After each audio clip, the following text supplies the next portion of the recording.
Hello everyone, and thank you so much for clicking on the video. I'm Armando from Not of This Realm. Welcome to the channel. If this is your first time here, we're happy to have you.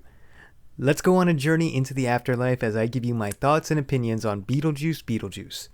After almost 40 years, Michael Keaton is back as the ghost with the most, along with Wynona Rider as Lydia Deetz, Catherine O'Hara as Delia Deetz, and Tim Burton back in the director's chair.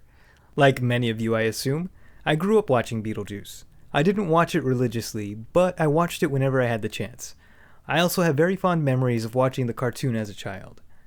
So of course I was eager to see Beetlejuice Beetlejuice since it was officially announced, but I also tempered my expectations since long-awaited sequels rarely do as well as the predecessor, such as Indiana Jones and the Kingdom of the Crystal Skull, Space Jam 2, and Zoolander 2 to name a few.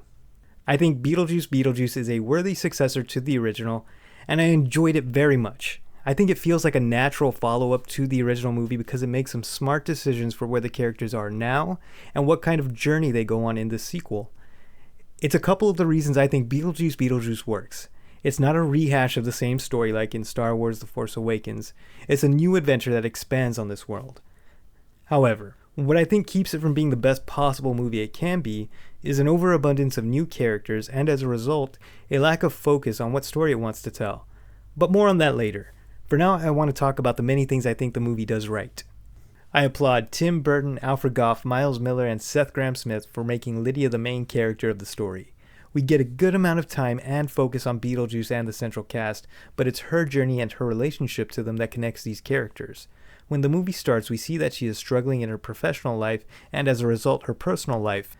As we follow Lydia, we learn what characters from the original movie are up to or what happened to them. And we are also introduced to new characters like Rory, her manager and manipulative boyfriend played perfectly by Justin Theroux, and Astrid, Lydia's daughter played by Jenna Ortega, who played Wednesday on the Netflix series, of which Tim Burton produced and directed some of the episodes. Of course, we also get to see what Beetlejuice is up to, as it appears he's expanded his business, but still hasn't quite gotten over Lydia. Michael Keaton brings the same energy and enthusiasm as he did in the original. He also gets a little more screen time, but I'm glad that they decided against making him the focus of the movie. Besides having a superb central cast, this also feels very much like a Beetlejuice movie. I love the use of practical effects and that the movie wasn't afraid to be gross.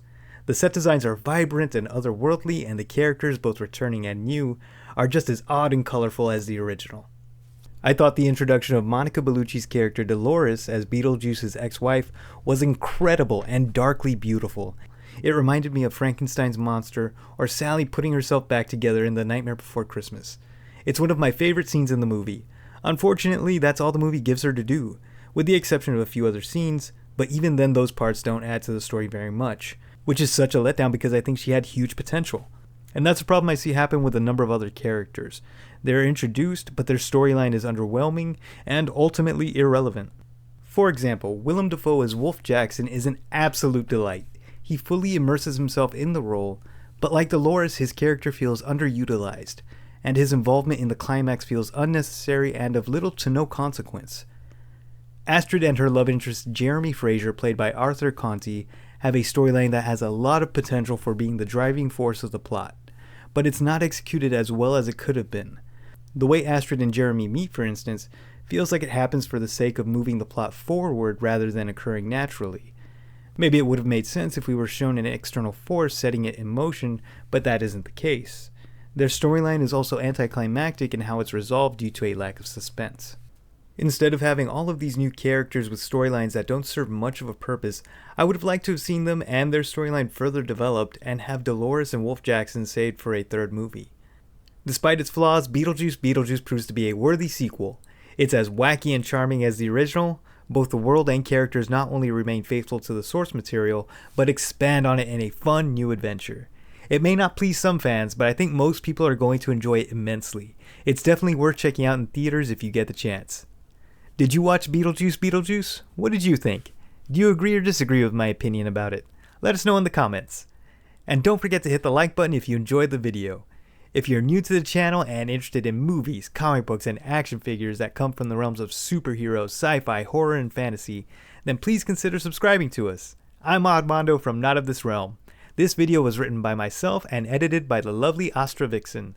Thank you very much for watching. Remember to support your local comic book and collectibles shops. Be safe and take care.